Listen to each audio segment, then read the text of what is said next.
اب ظاہر ہے کہ دنیا کے اس خطے میں اللہ تبارک و تعالیٰ کے نزدیک سب سے زیادہ محبوب جگہ مسجدیں ہیں، اس لیے حدیث میں فرمایا کہ احب البلاد الی اللہ مساجدها، اللہ تبارک و تعالیٰ کے نزدیک سب سے محبوب ترین مقامات دنیا کے اندر وہ مسجدیں ہیں۔ سب سے زیادہ محبوب اللہ تبارک و تعالیٰ کا اگر کوئی جگہ ہے تو وہ مسجدیں ہیں۔ مسجد مانے سجدے کی جگہ، یعنی وہ جگہ جہاں پر اللہ تبارک و تعالیٰ کا سجدہ کیا جاتا ہے، اللہ تبارک و تعالیٰ کے سامنے جھکا جاتا ہے، اللہ تبارک و تعالیٰ کے ساتھ شرک نہیں کیا جاتا، اللہ تبارک و تعالیٰ کے ساتھ معصیت نہیں کی جاتی، بلکہ اللہ تبارک و تعالیٰ کی عبادت کی جاتی ہے، اور عبادت اس معنی میں کہ وہ عبادت خالص اللہ تبارک و تعالیٰ کی اطاعت ہے، اس کے اندر شرک کا کوئی شائبہ نہیں ہے۔ اس لیے اللہ تبارک و تعالیٰ مسجد کو پسند کرتا ہے کہ وہاں جو سجدہ ہے وہ خالص اللہ تبارک و تعالیٰ کے لیے سجدہ ہے۔ اور ابغض البلاد الی اللہ اسواقها، اللہ تبارک و تعالیٰ کا نزدیک سب سے زیادہ بری جگہیں، یعنی مبغوض ترین جگہیں جن سے اللہ کو بغض ہے، اللہ کو بری رکھتی ہیں، قابل نفرت وہ جگہیں ہیں، فرمایا کہ وہ بازار ہیں۔ بازار اور مارکیٹیں جو ہیں یہ اللہ تبارک و تعالیٰ کے نزدیک سب سے مقبوض جگہیں ہیں۔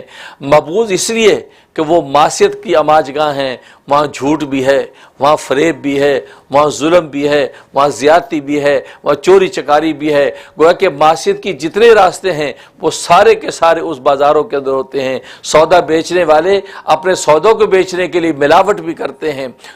جھوٹ اور دھوکہ بھی دیتے ہیں، اور گاہک جو ہے وہ بس اوقات اپنا سودا حاصل کرنے کے لیے کھوٹے سکے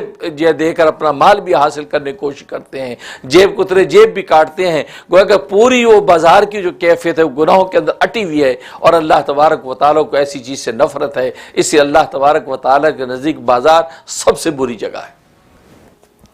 تو دیکھو سرکار دو عالم صلی اللہ علیہ وسلم کی لسان نبوت سے اللہ تبارک و تعالیٰ نے اپنی پسند اور ناپسند کا اظہار کر دیا کہ میرے نزدیک سب سے محبوب جگہ مسجدیں ہیں اور میرے نزدیک سب سے مبغوض جگہ بازار ہے۔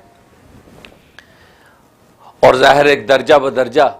جو علت اس مسجد کے اندر موجود ہے وہ علت جہاں پائی جائے گی اسی درجے میں اللہ تبارک و تعالیٰ کے نزدیک وہ مقامات بھی محبوب ہوں گے۔ ظاہر ہے کہ مسجد اس لیے محبوب ہے کہ وہاں اللہ کا سجدہ کیا جاتا ہے، وہاں شرک نہیں کیا جاتا ہے، ایک خدا کی یکتائی کو مانا جاتا ہے، وہاں جو ہے وہ بتوں کی پوجا نہیں کی جاتی، اللہ کے غیر کے سامنے جھکا نہیں جاتا۔ اب یہی کیفیت اگر کسی دوسرے مقام پر ہے، ایک مدرسے میں ہے، ایک مکتب میں ہے، کسی گھر کے اندر ہے، تو اللہ تبارک و تعالیٰ کو وہ جگہ بھی گویا کہ درجہ بدرجہ اسی طرح اللہ کی نظر میں محبوب ہو جاتی ہے۔ اور اسی طرح کے بازار کہ بازار کے اندر اس لیے ناپسندیدگی کا اظہار فرمایا کہ بازاروں میں معصیت ظاہر ہوتی ہے،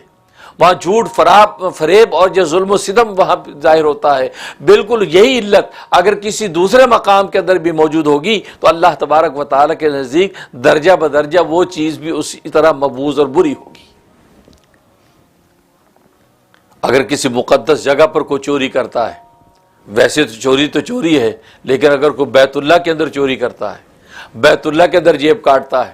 بیت اللہ کے اندر ظلم کرتا ہے، بیت اللہ کے اندر زیادتی کرتا ہے، وہاں پر معصیت گناہ کرتا ہے، وہاں غیبت کرتا ہے، وہاں گالی دیتا ہے، حالانکہ بیت اللہ سے باہر بھی گالی دینا گناہ اور معصیت ہے، لیکن اگر یہ شخص جو ہے بیت اللہ کے اندر گالی دیتا ہے تو گویا کہ اس مقدس مقام ہونے کی وجہ سے کہ جہاں اللہ تبارک و تعالیٰ کے نزدیک سجدہ سب سے محبوب تھا وہاں اس سے معصیت ظاہر ہوتی ہے، تو گویا کہ وہاں گالی دینا عام جگہ سے گالی دینے سے زیادہ بڑا گناہ ہو جاتا ہے۔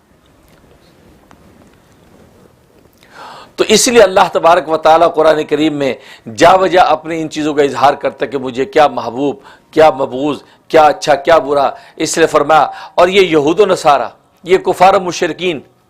یہ تمام ان راستوں کو اختیار کر رہے ہیں کہ جو ظلم و زیادتی کے راستے ہیں، جو کہ عدل و انصاف کے راستے نہیں ہیں۔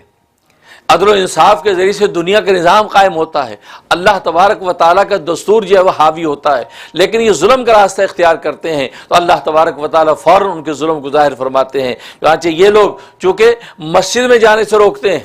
چاہے صلح حدیبیہ کے موقع پر بیت اللہ سے روکا مسلمانوں کو،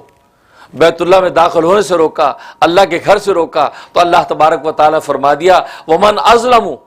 اس سے بڑا ظالم کون ہوگا کہ ممن منا مساجد اللہ، جو اللہ تبارک و تعالیٰ کے گھر سے روکتا ہے۔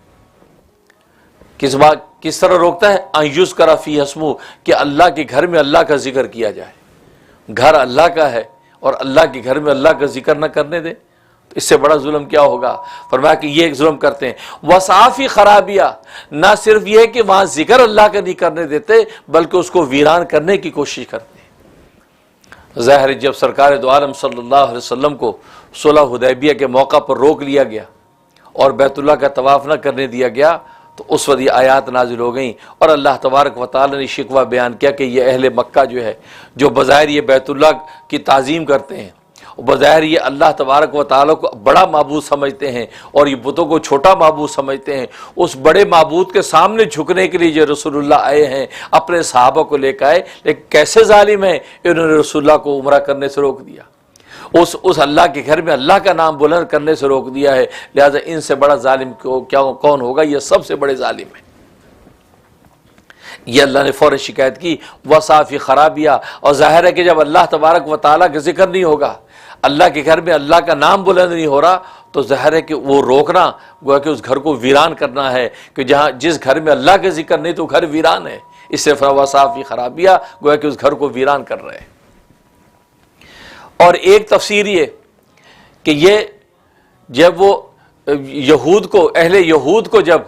نصارہ نے روکا تھا، بخت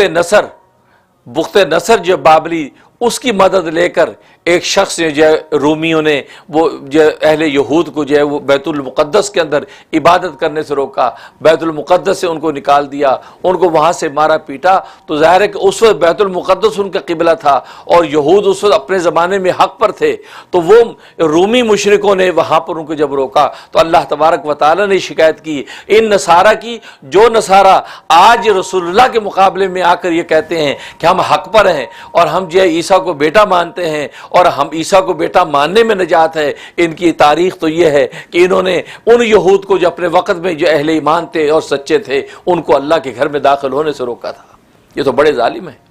اور آج رسول اللہ کے سامنے بڑی عدل و انصاف کی باتیں کرتے ہیں۔